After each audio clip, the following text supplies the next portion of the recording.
बारिश में पाटुलाका का पौधा सूखने लग गया है और इसके जो पत्ते हैं वो पीले पड़ने लग गए हैं या फिर सफ़ेद हो रहे हैं। इसके साथ ही जो पाटुलाका गर्मियों में बहुत ही बढ़िया फ्लावरिंग कर रहा था, उसने अभी फूल देना बंद कर दिया है। तो अगर ये सारी समस्याएं आपके पाटुलाका के पौधे के अंदर आ रही हैं तो तीन बातें हैं जिसका कि आपको सिर्फ ध्यान रखना है। कौन सा खाद इसको देना है, बस ये तीन बातें आप ध्यान रखें और इस खाद को देकर आप फिर से अपने पाटुलाका को हरा भरा बना लेंगे और बहुत सारी फ्लावरिंग अभी अक्टूबर तक आपका पाटुलाका का पौधा करेगा। तो friends, welcome to my channel green house. और आज का हमारा पौधा है पाटुलाका का पौधा, जिसको कि आप मॉस रोज भी कहते हैं, या फिर आपने अपने गार्डन में पर्सलेन का पौधा लगा करके रखा हुआ है।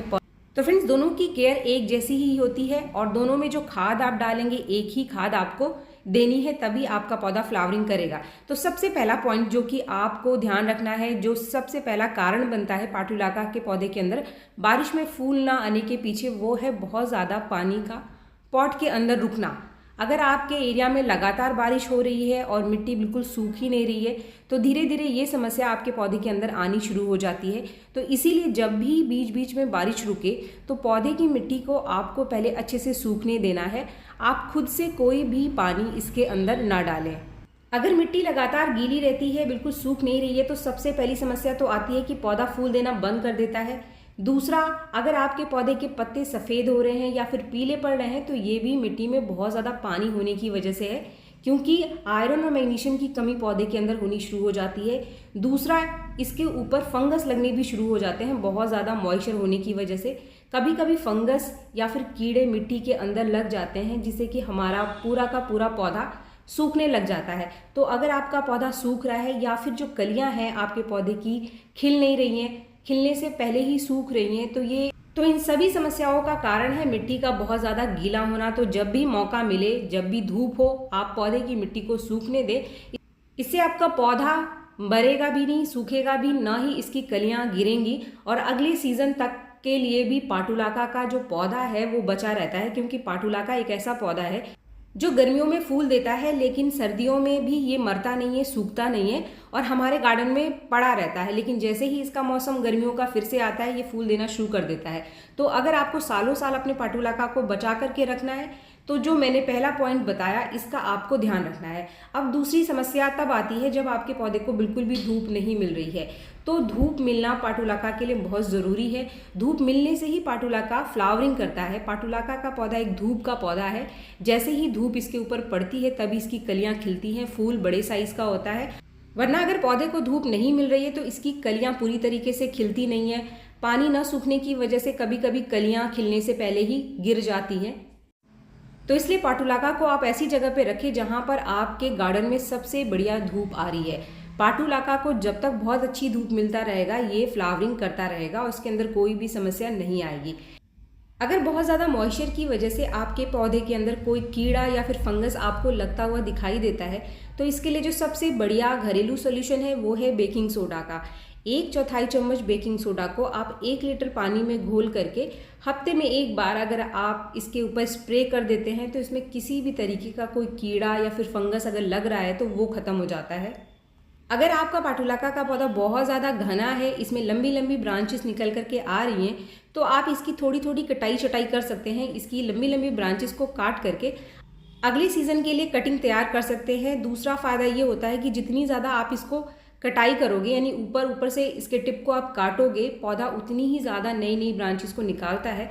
तो अगर पाटुलाका को घना बनाना है तो इसकी टाइम टाइम पर थोड़ी थोड़ी लंबी ब्रांचेस को आप काटते रहिए। इसके बाद जो हमारा आखिरी पॉइंट है वो है फर्टिलाइज़र। अगर इन सारी चीज़ों का ध्यान आप रख रहे हैं तो भी पाटुलाका फ्लावरिंग नहीं कर रहा है। कुछ लोगों का कहना है कि हमारे पाटुलाका की ग्रोथ बहुत ही बढ़िया है, पाटुलाका पूरा हरा भरा है, लेकिन इसके अंदर कोई भी कली बन करके नहीं आ रही है। तो अगर पाटुलाका में कलियां नहीं बन रही हैं तो इसका मतलब पौधे के अंदर फास्फोरस और पोटाशियम की कमी है। ऐसे में आपको कहीं भी बाहर जाने की ज़रूरत नहीं है। इसके लिए बहुत सारे आसान से सॉल्यूशन है होममेड, जो कि आपको आपके घर में ही मिल जाएंगे। इसमें जो सबसे पहले नंबर पे आता है वो है केले के छिलके का लिक्विड फर्टिलाइज़र। केले के छिलके को हल्का सा आप सुखा लो। सुखाने के बाद उसको 1 दिन के लिए पानी में भिगो करके रख दो और अगले दिन जो उसका पानी है उसको छान करके आप हफ्ते में एक बार पाटुलाका के पौधे को लगातार 3-4 बार दो। आपका जो पौधा फूल नहीं दे रहा था वो फूल देना शुरू कर देगा। दूसरा फर्टिलाइज़र जो कि आपको आपके घर के किचन में ही मिल जाएगा वो है लहसुन का छिलका।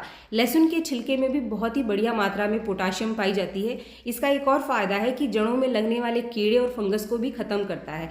तो लहसुन के छिलकों को आप इकट्ठा कर लो, कुछ दिन के लहसुन के छिलकों को, और उसके बाद उसको आप पानी में भिगो करके रख दो और अगले दिन जो उसका पानी बनता है उसको आप अपने पाटुलाका के पौधे में दें। इस लिक्विड फर्टिलाइज़र को भी आप हफ्ते में एक बार देकर अपने पाटुलाका की बहुत ही बढ़िया ग्रोथ और फ्लावरिंग ले सकते हैं। तीसरे नंबर पे जो फर्टिलाइज़र है जो कि आपको आपके घर के किचन में ही मिल जाएगा वो है आलू के छिलके का फर्टिलाइज़र। आलू के छिलके का फर्टिलाइज़र भी बिल्कुल उसी तरीके से बनाना है आपको। आलू के छिलकों को 4-5 आलू के छिलकों को आप एक दिन के लिए भिगो करके रख दो और अगले दिन आप उस लिक्विड फर्टिलाइज़र को अपने पाटुलाका के पौधे में दें। जो भी लिक्विड फर्टिलाइज़र आप डालेंगे लगातार 3-4 बार कम से कम आपको देना है, तभी आपको रिजल्ट मिलेगा। तो ऐसा आपको बिल्कुल भी नहीं सोचना कि आपने एक बार दे दिया और कोई जादू हो जाएगा, तो ऐसा बिल्कुल भी नहीं है। कम से कम 2-4 बार हमें किसी भी एक लिक्विड फर्टिलाइज़र का इस्तेमाल हमारे पौधे के लिए करना पड़ता है, तभी आपको रिजल्ट मिलेगा। अब यहाँ पर जो सबसे बेस्ट और सबसे बढ़िया लिक्विड फर्टिलाइज़र बनता है वो है प्याज के छिलके का लिक्विड फर्टिलाइज़र, जो कि मैं बहुत ज़्यादा इस्तेमाल करती हूँ अपने पाटुलाका के पौधे के लिए। फ्रेंड्स, किसी भी फूल वाले पौधे के लिए जो प्याज का छिलका है वो बहुत ही बढ़िया फर्टिलाइज़र है, क्योंकि इसके कई सारे फ़ायदे हैं। इसमें बहुत अच्छी मात्रा में पोटाशियम तो पाया ही जाता है, इसके साथ ही इसके अंदर आयरन और मैग्नीशियम भी भरपूर मात्रा में मिल जाता है। तो ये एक नेचुरल सीवीड फर्टिलाइज़र का काम करता है। आपके किसी भी फूलों वाले पौधे में जिसके पत्ते सफ़ेद हो रहे हैं या फिर पीले पड़ रहे हैं, वहाँ पर आप लगातार 2-4 बार इस प्याज के छिलके का लिक्विड फर्टिलाइज़र बना करके दो। अब यहाँ पर मैं एक चीज़ और डालूँगी, ये है कॉफ़ी पाउडर। अगर आपके पास कॉफ़ी पाउडर का ये वाला पैकेट है तो आप एक पैकेट ले सकते हैं, या फिर आप नाप कर आधा चम्मच कॉफ़ी पाउडर इस लिक्विड फर्टिलाइज़र में मिला लो। अगर आप इस पैकेट को पूरा निकाल करके इसका पाउडर नापेंगे तो ये भी आधा चम्मच ही बनता है।